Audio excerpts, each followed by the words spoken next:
how to set up auto deposit for RBC e-transfer.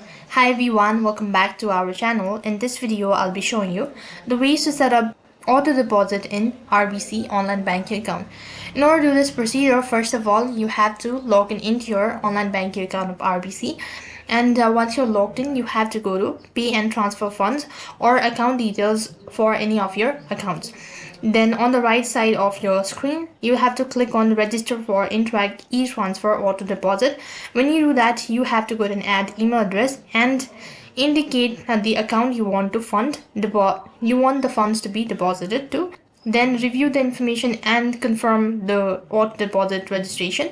You'll receive a confirmation email from Interac with instructions on how you can complete your steps. So that's how you can go ahead and set up auto deposit in RBC. That is all for this video. I hope the video was helpful. Make sure to like, share and subscribe to our channel. Thank you for watching. See you in the next video.